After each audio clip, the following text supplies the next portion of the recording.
South Africa's President Cyril Ramaphosa says he has again spoken to Russia's President Vladimir Putin and expressed the need for the conflict in Ukraine to be subjected to mediation. President Ramaphosa says he is pleased with the conversation they've had and says Putin is agreeable to the idea.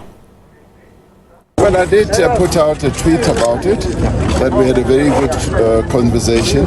He explained to me what is happening in that theater of war, and also explained why they took the action that they took. And he appreciated the position that we have taken of abstaining in the vote. And we abstained because the resolution did not address all the issues that would engender and encourage mediation and peaceful negotiation.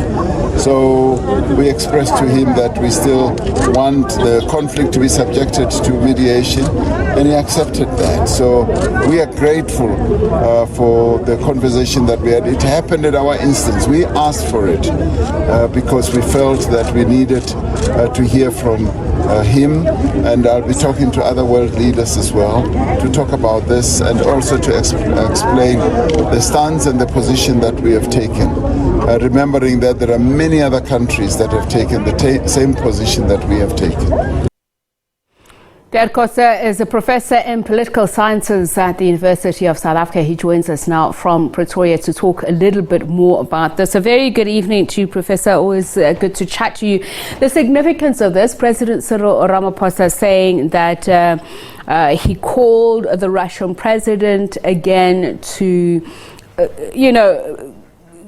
belabor the point that South Africa has been asked by third parties to mediate, to find a peaceful resolution to the war in Ukraine. As he said, it's the second time that they've had the conversation. The Russian president is agreeable, amenable to what he's proposing. Talk to us about the significance thereof and what we should read between the lines. Amenable, agreeable. Yes, I think what we are seeing is an initiative from President Ramaphosa's side. It is something for which he has become known, obviously, when he was involved in the constitutional negotiations. That is part of his reputation as a statesperson and as a person in general, that he is well equipped in order to do this type of work. He has been involved in mediation processes in other African countries also. So in that sense, it is, from that perspective, in a good position. However, I think South Africa, this is a situation which is at a different scale or at a different level than what South Africa has been involved in the past. South Africa had been involved in quite a number of initiatives, for example, in Burundi during President Mandela's time, later on in Madagascar, in the South Sudan, and various other African countries. But all of them have been about domestic disputes, about domestic crises or domestic conflict. It has never been about international issues. The only exception was right in the beginning of President Mandela, when he was involved in the mediation between Libya and the UK, together with the Saudis also. At the same time, I think what is very significant and relevant is that South Africa is not close to the theater of conflict that we are seeing at the moment. It doesn't have the intimate knowledge of that region. It does not understand all the dynamics also, and it doesn't have the support base. To do this type of work, you need a huge supporting structure, political and diplomatic supporting structure within your own country or your own organization, and South Africa doesn't have that. So at this stage, I think it is laudable, and it is an initiative, and it sort of supports the statements made by President Ramaphosa in the past, that the solution must be that of dialogue or negotiations. It supports the stance of South Africa when it voted to abstain in the United Nations. So in that sense, it's in support of that. But whether it is an active process of putting South Africa on the map for mediation, I doubt whether that is possible. Okay. And I want us to talk about in just a moment.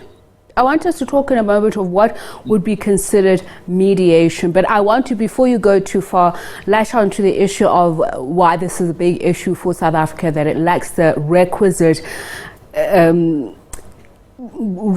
experience in resolution of this matter. It's not just an international issue, it's an issue around multilateral institutions and their mandate, something that it raised in its vote at the UN. You heard the president there say there are other countries that voted for it, and what South Africa was pushing there is that the mandate of the United Nations, for instance, is to imbue a sense of a dialogue in the resolutions that it takes, that it mediates. So what do we mean as mediator? Because a lot of people who are sneering at this position that South Africa have taken have said it's not nailing its colors to the mast enough, it's got to take a position, and that position is to impress upon Russia that its actions are wrong.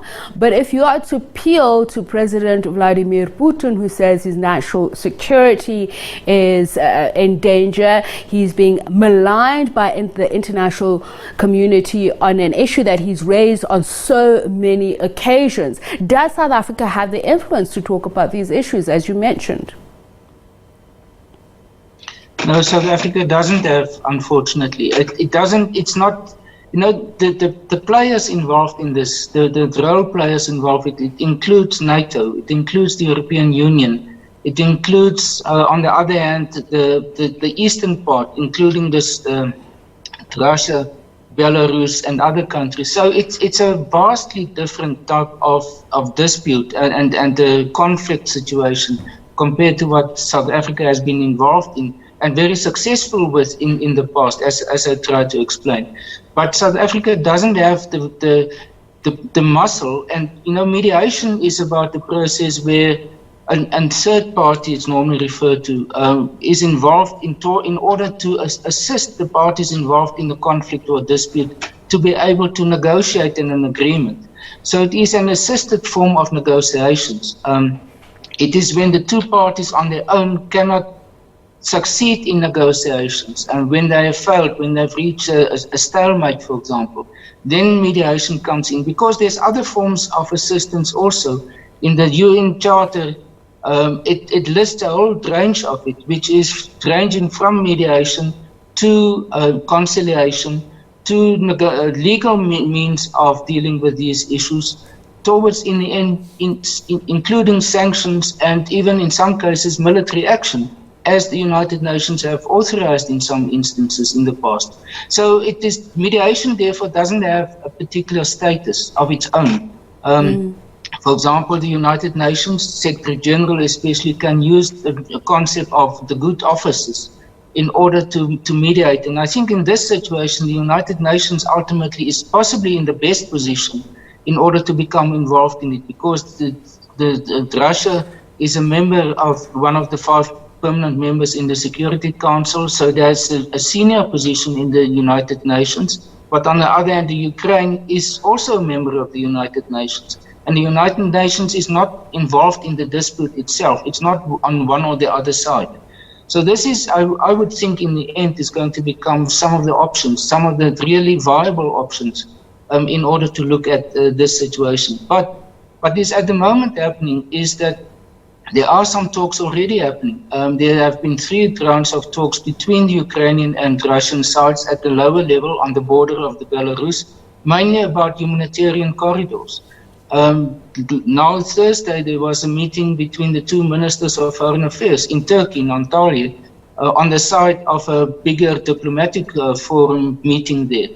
There they sort of started to talk about what we normally refer to as talks about talks, as exploratory talks, to try to determine what are the positions of the different parties and what are the possibilities for later on for dialogue.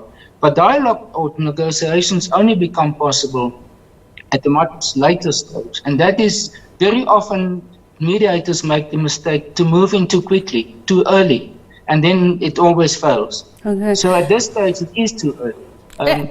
And the situation that must come there must be what we refer to as a mutually hurting stalemate, and that hasn't reached. They haven't reached that point yet.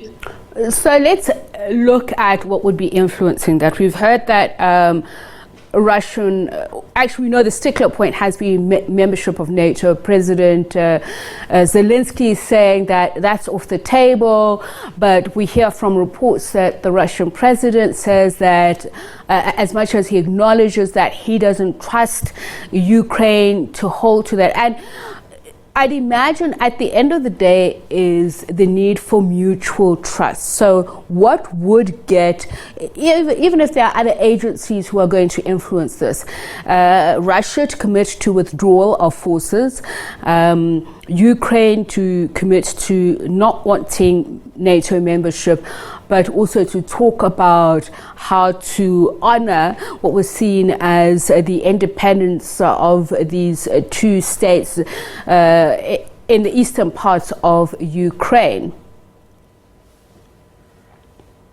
Yes, we talk about what is referred to as confidence building mechanisms. And a typical one is that of a ceasefire.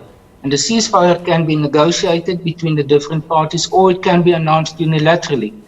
So it can be announced, for example, by the Russians on their own without any form of negotiations or dialogue. But that's only a preparatory stage. It's not yet about negotiations. So what you refer to about, for example, guarantee from the Ukraine side that they will remain neutral and not become part of the of NATO, that's part of the essence, the substance of negotiations. It's not about confidence building mechanisms, because that's one of the main issues. The same will be about to what extent Russia will respect their sovereignty, their national status as a state. But that's the negotiations, that's the very essence, that's the core issues that will become part of the real negotiations much later on. And it's now simply far too early in order to talk about or even raise these points, because they are because they will be the essence of the negotiations. So what you're saying is it's the entree to the main dance, to get people to the dance floor. Yes, and that is, for example, in our case in South Africa, it was the announcement in 1990 of the unbanning of the political organizations, the release of political prisoners, the scrapping of the state of emergency. In their case, it will most possibly be the release of the Russian soldiers who have been captured by the Ukraine. It will be a type of a ceasefire that they will say, well, we will stop. Maybe for a certain period, not finally, but for a certain period, the bombardment and the attacks from both sides, and that there will be a peaceful period, so that the talks, the preliminary talks, can start to happen, and to structure a type of a negotiation process that will follow later on. But this is something which cannot happen quickly. Well, thank you so much for your time. Much appreciated, Professor, in that lesson in conflict negotiation and resolution. Professor Dirk Kotzé is a political sciences professor at the University of South Africa, speaking to us from here in Pretoria, South Africa. Now, as Russia widens its war on Ukraine, people with disabilities are now caught in the conflict. Russian forces have blown up a disabled care homes as they march towards the capital, Kiev. The Russian